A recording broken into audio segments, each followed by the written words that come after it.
Hey everyone, what's the crack? I'm back today with a very exciting video. Well, I think it's exciting anyway. This is a little bit of a niche product. I have been on the lookout for something like this for quite a while. A little bit of background, I used to have the Fanatec Club Sport pedals and I really liked that little rumble motor that was in those pedals. It helped me feel lockups and stuff like that. When I upgraded my pedals, I didn't have pedals with a rumble motor, and I kind of made up for it with a butt kicker, and the butt kicker is brilliant. I absolutely love it. But then Calvin Dent from SIM-3D reached out to me about his business that he set up during his lockdown boredom with 3D printers. So today it has arrived. We're going to look at it. Let's do this.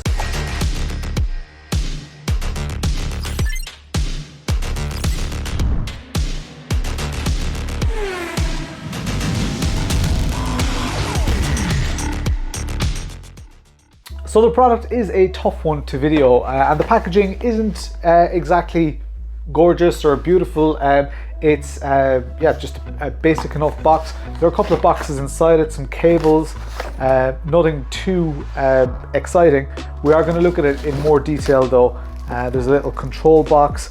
Other than plugging it in and tightening a few bolts, there's no real DIY in it, and it's quite a professional solution. With some nicer packaging, this would be a very good off-the-shelf unit. The, I guess, issue is that there's no universal mounting. Maybe some of them share mounting options and stuff like that. I have the Meca Cup1 pedals fitted to my rig right now. I have two rumble motors here, so that's for the throttle and for the brake. So let's get onto the rig and see how they fit and all that, and what my first impressions are.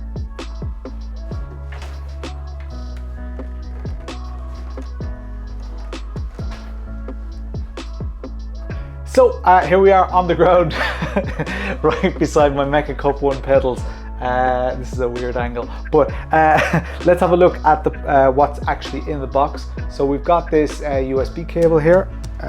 We've got a couple of just communications cables. We have this box here.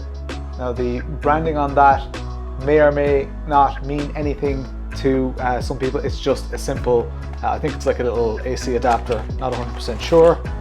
Let's have a look. Yeah, open that up. All it is a simple UK plug, which we use here in Ireland as well. So as I say, Calvin set up this business during the lockdown period when he basically couldn't go into his regular job. He bought a 3D printer. His partner wasn't very happy about that, but now it's actually making him some money because he's making some pretty cool products. Here we go, that's the little SIM-3D box. So that shows the USB connection, power connection, and on the other end, it's got the outputs. So that's for up to 3 pedals, a 3 pedal set, and I believe they're between 80 pounds and 110 pounds. So it's not exactly a super cheap product, but it does seem to be extremely just well made. I mean, as I said earlier, if this was boxed up just a little bit better, it would be I mean, you wouldn't be surprised to see a bigger brand name on it. These are the little rumble motors. So you can see there, it's got the SIM-3D logos on it. And you've got a rumble motor either side, and we have 2 of these. Now the middle part is 3D printed, so that 3D printed housing, I guess, and it seems to be actually pretty thick, it seems pretty dense. The mounting points on that are specifically for my pedals, for the Meca Cup1s. So I do see like at the back where it's clipped together, where it holds the motor in place, that's clipped together with some cable ties. So there's definitely, you know, room for improvement there from a product point of view, but I mean, it's very effective. It keeps the cost down, and I do like to see companies like this making some money. They are just 2 little simple rumble motors. It's great that you have 2 rumble motors on there, 2 rumble motors on each. So I'm curious as to how we're going to set those up. So the connection that you see here goes to our connection that you see here, and they go into that control box. So it's all pretty simple. It may not make a lot of sense to you right now, but let's get it hooked up to the pedals, and I'm actually very excited about trying it out.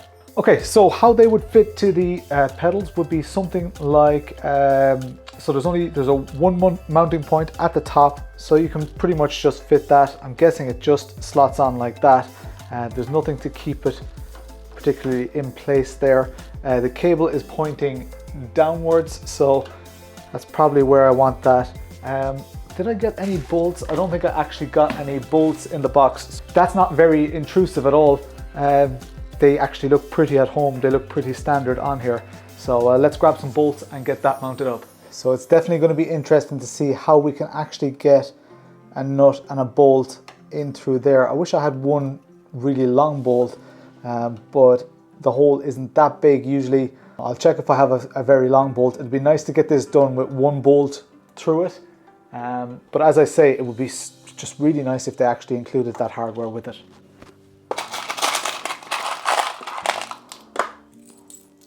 And we're going to want to mount this, especially on the throttle, we're going to want to mount it as high as possible. I think that the lower down you go, the more of the rumble, this is just, I mean, that's just my basic understanding, but I think the lower down you go, the more you're actually going to lose of the rumble effect. So I have two of these type of bolts. They're for steering wheels, but I'm going to see how that looks through there.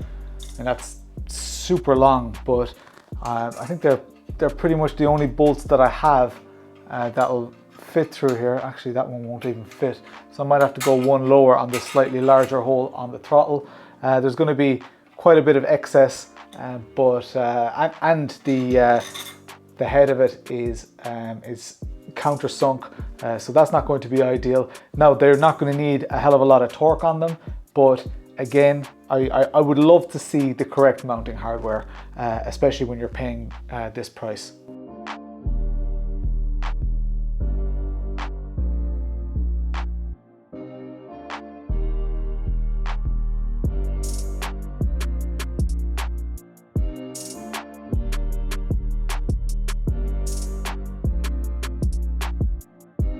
So mounting was a little bit more hassle than I expected it to be. Let's get it wired up. As you can see, there are already a couple of cables here that I've tried to manage, tried to tidy. We're gonna have a few more now. We're gonna have one that we're gonna try and work away here and keep away from the compression here, and another one here. So I'm not exactly sure how those cables are going to run. We're gonna have to put our modules somewhere. It would be very, very cool. Seeing as this is for the Cup1, it would be great if these mounting holes actually all matched up. I know that the cables there are under a little bit of tension, but it would be very cool if I could actually put this on the back here. I probably will end up sticking it somewhere on the back here because it's a good form factor and it's not too intrusive, but it would be really cool if it just mounted up perfectly. I wouldn't have to worry about a mounting solution there. So let's start hooking these cables up. So I probably should have hooked these up before I actually install them on the pedals, but I'm sure once I get them right, there we go. That one clicked in just fine. Grab this one. The cables are really nice quality. They're nicely braided. You guys can probably see there, we'll see in more close-up shots. I guess it's important when you're installing these to make sure that there's plenty of slack on these, because as this is moving, the last thing you want is for it to be chafing or getting caught on anything. So we'll leave it like that for now. These will go into the control box. So they do offer an option for the clutch as well. I'm not 100% sure why you'd want one on the clutch unless you're constantly on the clutch or want to feel something specific during your H pattern gear change. There's no numbering on here, so I'm just going to go, left to right it will be 1, 2, 3. I don't actually think it matters too much, but I'm just going to go the second one and the third one, and I'm going to leave that just loose for now so that I don't have to worry too much. If there's something not working, I don't have to take it off. And I'm going to have to find a socket and just plug the power in there. It's a pity that it can't be powered solely by USB, but I'm guessing there's, these probably pack a fair punch, so they need their own power supply. Now that it's all installed, let's see how it actually performs. Let's get the USB hooked up. The USB cable, just a little bit more about that. is actually quite a nice cable. It's nice and thin, and there's loads and loads of length in it, so that definitely won't be an issue for me, even though I like to actually my USB hubs are actually only over here, but with a lot of rigs and a lot of setups, the USB hubs may be in the computer, in the PC, so having a good bit of length in the cable there is great from that point of view. It's obviously, if you're not going a far distance, it's a little bit more difficult from a cable management point of view. As you guys can probably see from that angle, I'm not huge into my cable management. I don't really care too much. And let's pop that under here and plug it into a USB hub. So into Simhub here, and the first thing we need to do is go to Arduino, this Arduino page, and in there we need to go to My Hardware. This is all explained in a bit more detail, but I'm just showing you what I've done here.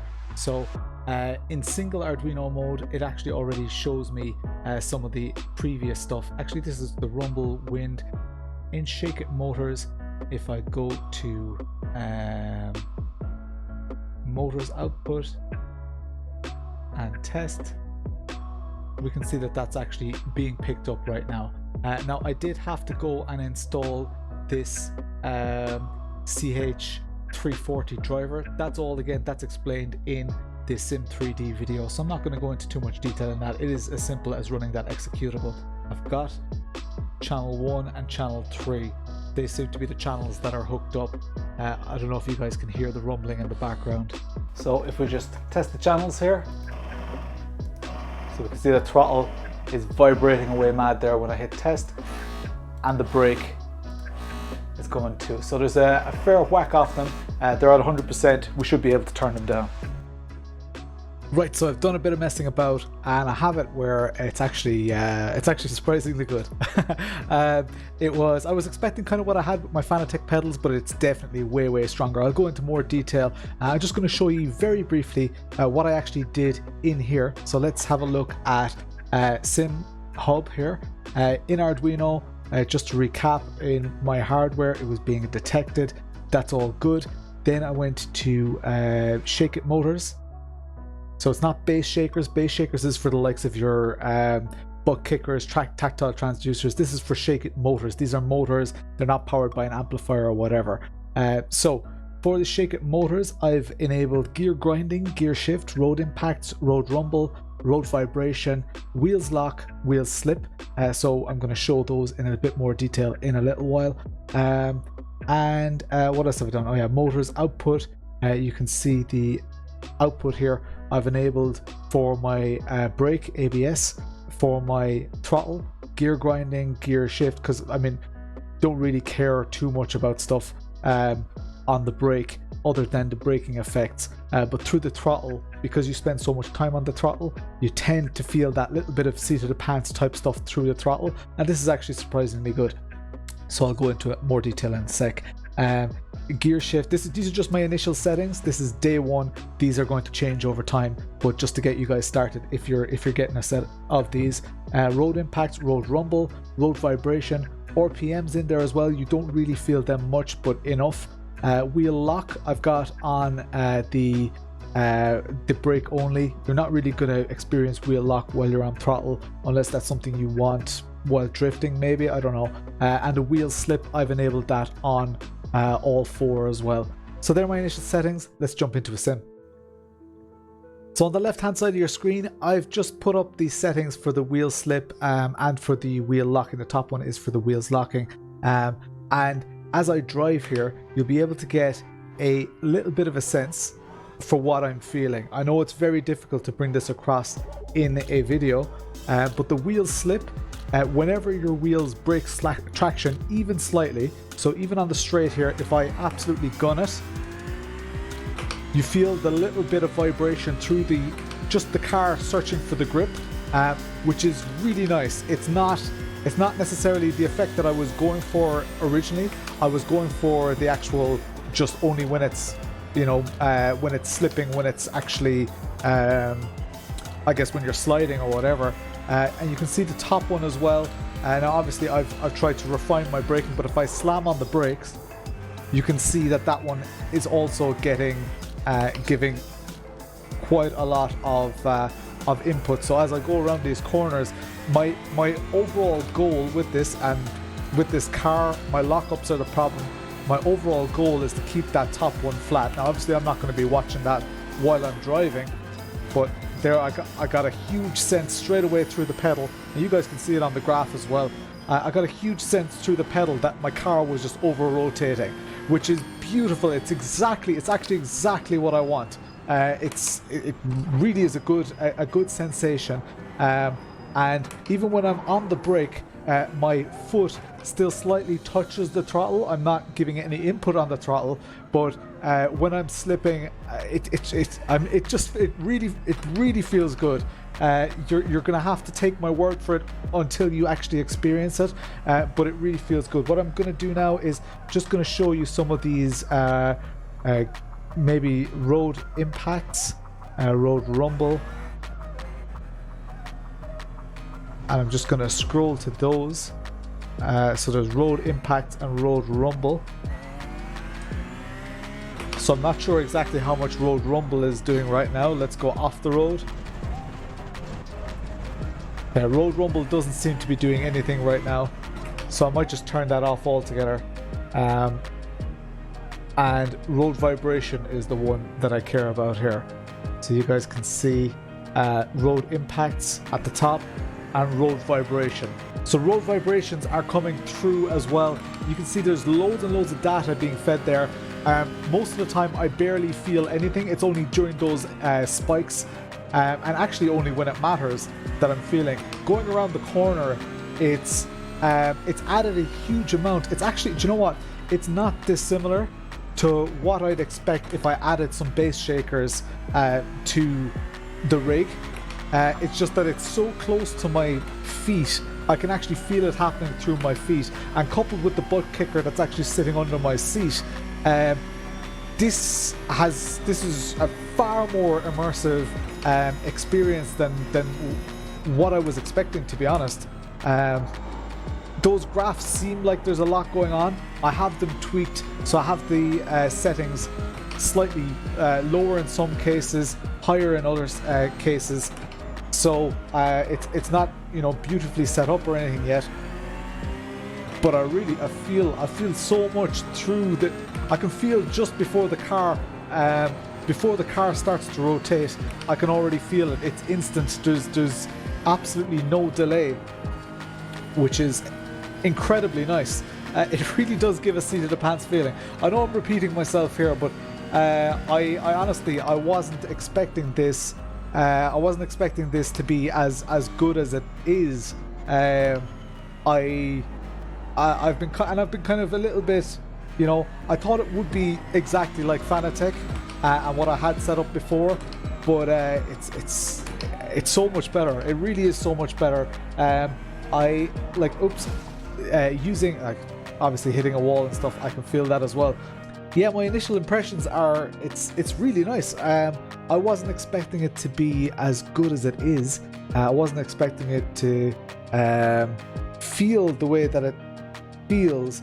The rumble motors in the Fanatec were far more lackluster, and I never really had them tuned properly. This was like a half an hour worth of setup, and now maybe I've learned more about setting up my butt kicker and stuff over time, but this feels extremely intuitive, almost to the point where, you know, because I used force feedback brakes at the expo a couple of weeks back, I actually feel more right now. Now, there was a lot going on, there was loads of noise, the motion, stuff like that, but this feels absolutely incredible. Maybe because it's my rig as well, and I'm just more familiar with it, and this is an additional sense that's just been added to my rig.